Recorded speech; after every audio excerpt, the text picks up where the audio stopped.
बानी पीटीआई को बहुत बड़ा रिलीफ मिल गया है तोशाखाना केस के अंदर और उनकी सजा मुअत्तल करके उनको और उनकी अहलिया यानी बुशरा बीबी को रिहा करने का हुक्म दे दिया गया। उस पर बात करेंगे।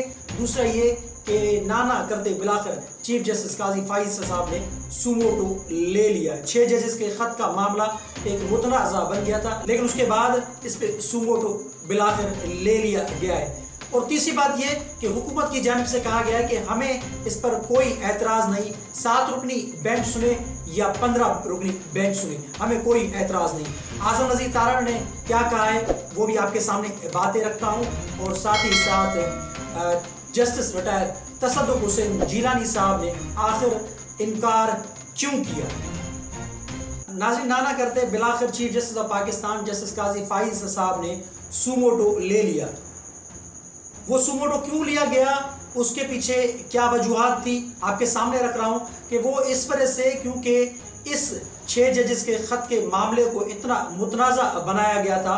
कई सारे सवालात उठ रहे थे, एक कानूनी हवाले से भी सवालात उठ रहे थे, फिर सियासी एतबार से भी सवालात उठ रहे थे, क्योंकि ये बहुत बड़ा संजीदा मामला था। नाज़रीन, जब मुंसिफ ही खुद इंसाफ मांगे तो फिर उस मुल्क का क्या होगा। बाहर ममालिक में कानून है, आइन है, उन दोनों पे अमल दरामद होता है और पब्लिक उनको फॉलो करती है, लेकिन बदकिस्मती के साथ पाकिस्तान में आइन तो है, कानून भी है, लेकिन उसको फॉलो करने के लिए ना पब्लिक तैयार है और ना ही वो इदारे जो खुद इंसाफ फराहम करने वाले होते हैं। ऐसा ही मामला, जैसा कि मैंने कहा कि 6 जजेस के खत वाला जो मामला है उसको मुतनाज़ा बनाया गया था और कई सारे सवालात उठ रहे थे, लेकिन बिलाखिर चीफ जस्टिस ऑफ पाकिस्तान को ये ख्याल आया कि अगर इस पे मैंने सुमोटो नहीं लिया तो ये बहुत बड़ा संजीदा और पेचीदा मसला बन जाएगा। 300 वकला की जानिब से जो चीफ जस्टिस ऑफ पाकिस्तान को ख़त लिखा गया, उसके बाद फिर चीफ जस्टिस ऑफ पाकिस्तान ने भी सोचना शुरू किया और साथ ही साथ जो इंक्वायरी बनी और इंक्वायरी के जो सरबराह मुकर्रर किए गए उनकी जानिब से भी इनकार किया गया। उसके बाद फिर चीफ जस्टिस ऑफ पाकिस्तान ने बिलाखिर नाना करते सुमोटो ले लिया।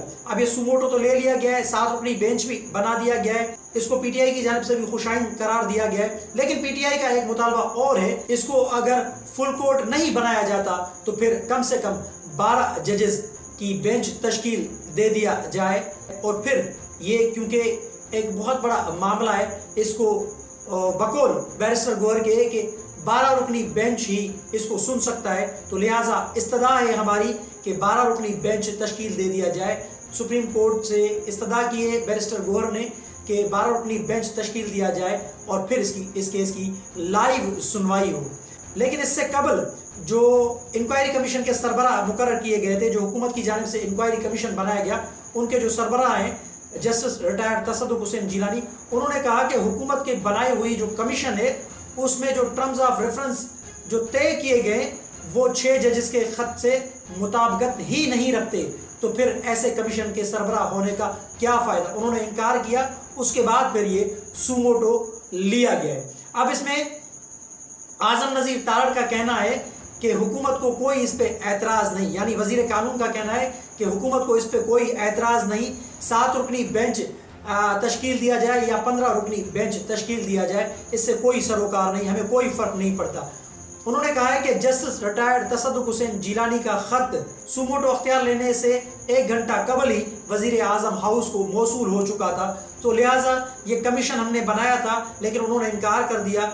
ये कमीशन का जो फैसला है, चीफ जस्टिस से मुलाकात करने के बाद फैसला हुआ और 3 नाम दिए गए। चीफ जस्टिस ऑफ पाकिस्तान की जानिब से कहा गया कि ये 2-3 नाम हैं, इस पे गौर कर लें। तो सबसे पहला जो नाम था उस पर हमने बातचीत की और जस्टिस रिटायर्ड तसद्दुक़ हुसैन जिलानी साहब से मैंने बजाते खुद बात की, तो उन्होंने वक्त मांगा सोचने का, लेकिन उसके बाद फिर उन्होंने आज ये ख़त लिखकर उससे माजरत अख्तियार कर लिए। तो हुकूमत का कहना है कि हमें कोई एतराज़ नहीं इस पर। हुकूमत का कहना है कि जैसे कमीशन का हमने कहा उसको फौरी तौर पर सियासी रंग दिया गया, यानी तहरीक इंसाफ की जानिब से उससे सियासी फ़ायदा उठाने की कोशिश की गई और उसको मुतनाज़ा बनाने की कोशिश की गई। तो बिलाखिर नाना करते सुमोटो का फैसला किया गया। लेकिन क्या ही अच्छा होता कि चीफ जस्टिस ऑफ पाकिस्तान पहले दिन ही इस 6 जजेस के ख़त के मामले के ऊपर खुद सुमोटो अख्तियार इस्तेमाल करते तो उनका भी बोल बाला होता और कानून का भी बोल बाला होता, क्योंकि ये मामला ही ऐसा है। लेकिन बहरहाल वो कहते हैं कि देर आए दुरुस्त आए। अब बुध वाले दिन इस केस की समाअत होगी, उसके बाद क्या होता है फिर आपके सामने रखेंगे। अब आते हैं इस पे कि बानी पीटीआई इमरान खान की सज़ा मुअत्तल करके उनको और उनकी अहलिया को रिहा करने का हुक्म दे दिया गया है। नेब ने क्या कहा, अब ये समाअत में क्या हुआ ये आपके सामने रखता हूँ। तोशाखाना केस में साबिक वज़ीर आज़म इमरान खान और उनकी अहलिया बुशरा बीबी की सज़ा मुअत्तल कर दी गई। अदालत ने रिहा करने का हुक्म दे दिया। तफसीलात के मुताबिक इस्लामाबाद हाई कोर्ट में तोशाखाना नेब रेफरेंस में बानी चेयरमैन पीटीआई इमरान खान और बुशरा बीबी की सज़ा के खिलाफ अपील पर समाअत हुई, जहाँ चीफ जस्टिस आमिर फारूक और जस्टिस मियां गुल हसन औरंगजेब ने केस पर समाअत की। समाअत के आगाज़ पर अदालत ने इस्तफसार किया कि क्या आज अपील समाअत के लिए मुकर्रर है, मरकजी अपील शुरू नहीं करेंगे। अगर आप चाहते हैं तो सज़ा मुअत्तली पर दलाइल दे दें, जिसके जवाब में वकील अली जफर ने कहा कि हम सज़ा मुअत्तली की बजाय मरकजी अपील पर दलाइल देंगे। उस पर चीफ जस्टिस आमिर फारूक ने रिमार्क्स दिए कि साइफर केस कल समाअत के लिए मुकर्रर है, जो कुछ दिनों में मुकम्मल हो जाएगा। तोशाखाना केस आज सुनकर कल समाअत के लिए नहीं रख सकते। साइफर केस में एफआईए के दलाइल शुरू होने हैं, नहीं मालूम वो कितना वक्त लेते हैं, इसलिए हम तोशाखाना केस को ईद के बाद रख लेते हैं। उस मौके पर चीफ जस्टिस मियां गुल हसन औरंगजेब ने नेब प्रोसिक्यूटर से इस्तफसार किया कि नेब सज़ा मुअत्तली पर कोई मौक़िफ़ पेश करना चाहता है, जिसके बाद जवाब में नेब प्रोसिक्यूटर ने कहा कि फैसले का जायज़ा लिया है, ये सज़ा मुअत्तली का केस है और हमें सज़ा मुअत्तली पर कोई एतराज़ नहीं। ताहम अपीलें अभी नहीं सुनी जा सकती। ताहम इमरान खान के वकील ने इस्तदा की कि सज़ा मुअत्तली के साथ सज़ा का फैसला भी मुअत्तल कर दिया जाए, जिस पर जस्टिस मियां गुल हसन औरंगजेब ने कहा कि वो मामला सुप्रीम कोर्ट में अभी उसको छोड़ दें। बाद में तोशाखाना नेब केस में इस्लामाबाद हाई कोर्ट ने बानी चेयरमैन पीटीआई तहरीक इंसाफ इमरान खान और उनकी अहलिया बुशरा बीबी की सज़ा मुअत्तल करके जमानत पर रिहा करने का हुक्म दे दिया। Chief justice Islamabad high court ने रिमार्क्स दिए कि सज़ा के खिलाफ अपील ईद के बाद मुकर्रर करेंगे। अब ये बानी पीटीआई को जो रिलीफ मिला है, ये रिलीफ क्यों मिला है?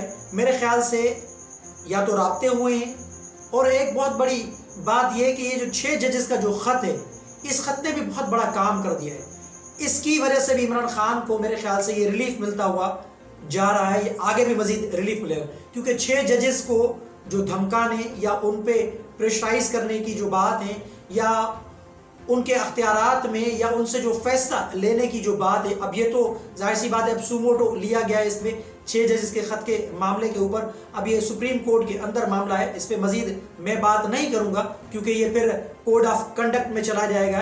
तो इसलिए मेरे ख्याल से ये जो इस्लामाबाद हाई कोर्ट के 6 जजेस ने जो ख़त लिखा है, इमरान खान को रिलीफ मिलने के पीछे ये 6 जजेस के ख़त का भी बहुत बड़ा हाथ हो सकता है, क्योंकि ये जो इन्फ्लुएंस जो एग्जेक्टिव की जानिब से या एजेंसियों की जानिब से जो अपना असर रसूख इस्तेमाल करके फैसलों में जो देर की गई है बकौल पीटीआई की जानिब से, कि ये सीधा सीधा बानी पीटीआई के ख़िलाफ़ ये मामला चल रहा था, बानी पीटीआई को जो सज़ाएं मिली हैं ये सारा इसमें एजेंसियों का किया धरा है। एजेंसियों के खुफिया इदारे, जो खुफिया इदारे हैं, उन्होंने मदाखलत करके बानी पीटीआई के ख़िलाफ़ ये जो मुकदमात बनाए हैं और बानी पीटीआई को जो रिलीफ नहीं मिल रहा, ये सबसे बड़ा जो सबसे बड़ी जो रुकावट है वो खुफिया इदारे हैं।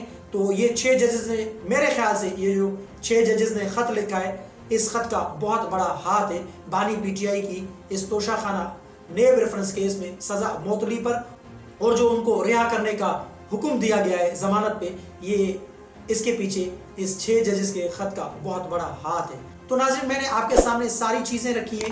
कमेंट सेक्शन में अपनी राय का इजहार ज़रूर कीजिएगा और चैनल को सब्सक्राइब करना मत भूलिएगा। अल्लाह हाफिज़।